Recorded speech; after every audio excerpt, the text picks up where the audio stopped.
Hey, you're right. By now we've practiced heaps of solving equations, both one-step ones and two-step ones as well. Today we're going to look at 7D, which is slightly different. So the heading's up here. So equations with pronumerals on both sides. Now what that means is equations with letters on both sides. So if we look down here, we can see that with this equation, see how there's C over here and C over here as well? C's on both sides, and this one over here, N's on this side, but N is also on that side. So that might be a little bit different to what you've seen so far, but most of the stuff you'll be doing in today's lesson or in 7D, you have done before in the previous lessons.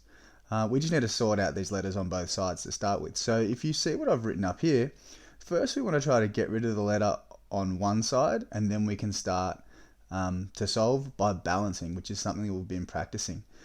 Alright, so let's start with this example here. A, it just wants us to solve the following equation. So what we want in the end is to have C equals something. We're trying to work that out.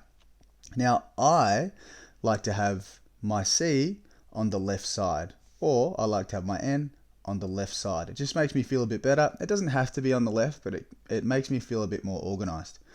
Alright, so what I'm going to do is try to get rid of the C on one side. So I want to keep this C here. I'm going to focus on this one over here and get rid of that. Now that's 2C. I want to get rid of 2C. So I might say minus 2C. Because if I do 2C minus 2C, that's nothing, isn't it? That 2C is going to be gone. But we need to remember the rule. What you do on one side, you have to do to the other side as well. So I need to put that minus 2C on this side too. Okay, now, if we think about this side here, we have 4C minus 2C. That's going to give us 2C. And we still have that minus 6 as well. Cool, so we've sorted that side out. Now we want to have a look at this side. So we have 2C minus 2C, which is nothing. So they're all gone, but we still have that minus 2. Awesome. So we've got our next line done. Again, now we're just trying to solve by balancing. We've got our C on this side. We want to get everything else away. So we've just got C.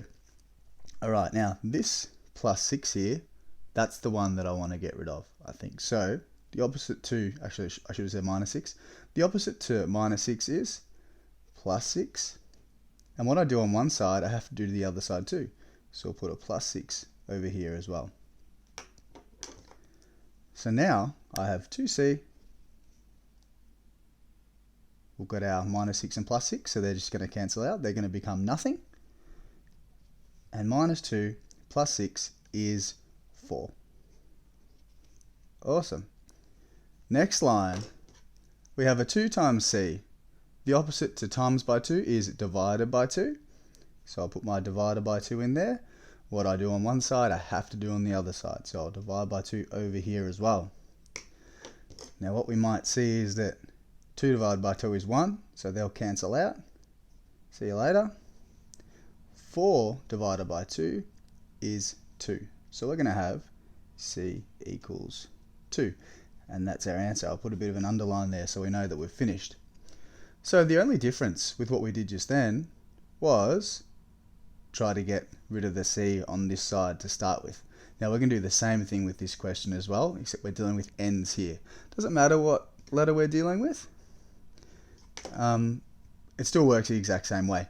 So I want to keep this N here because I like to have my N or my letter on the left side, but I want to get rid of this one here. So I want this one to go away. So the opposite to minus 8n is plus 8n. What I do to one side, I have to do to the other side as well. So plus 8n on this side too. Alright, so let's see. We've got minus n plus 8n. That's going to give us 7n. That minus 47 stays. And over here, we still have our 9. Our minus 8n plus 8n gives us 0. So that's what we've got now. Do we see how we've got the n on one side? That's exactly what we wanted. but now we need to move the things away from n so we can solve it. So the first thing I'm going to do is get rid of this minus 47 plus 47. What you do on one side, you have to do the other side. So that means this is going to go away, and we've got 7n equals 9 plus 47. That is 56. Excellent. The next thing we need to do is get rid of this 7. So 7 times n, the opposite to 7 times n is divided by 7. What we do on one side, we have to do on the other side. 7 divided by 7 is 1. They'll cancel.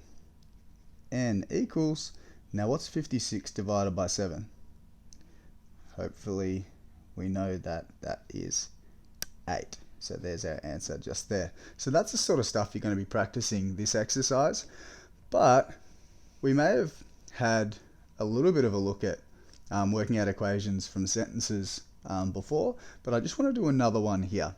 Okay, so the example says, using the following sentence, construct an equation and then solve it. Okay, so if y is increased by 9, this is the same as doubling the value of y. Alright, let's take this nice and slow. If y is increased by 9,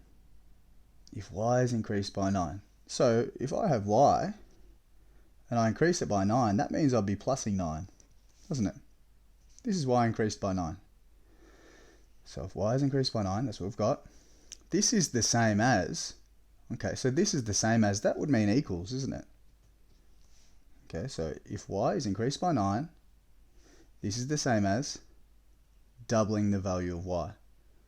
So that would mean this is the same as 2 times y, because that's doubling the value of y, isn't it? Alright, now, see how this is really similar to what we saw earlier? So we need to make sure we're getting rid of these y's on one side. Now let's just keep this one here and get rid of this one over here. So minus 2y, we have to do it to the other side as well. Minus 2y. Y minus 2y is minus y. Our 9 just stays there. Nothing happened to that. And over on this side, we have nothing, because you've got 2y minus 2y, which is 0. Alright, now we could have minus this instead. It might have been a little bit quicker, but leaving the y on this side is okay as well. What we need to do right now is get rid of this 9, don't we? So the opposite to plus 9 is minus 9. And that then gives us minus y equals minus 9. Now, if you've got a minus on both sides, what you can actually do is cancel that minus out by either timesing by minus 1 or dividing by minus 1. It doesn't matter, but we'll times by minus 1.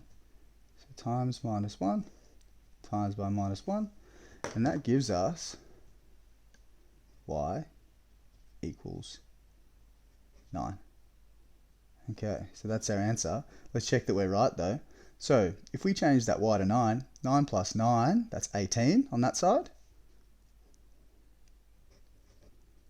equals 2 times 9, which is also 18.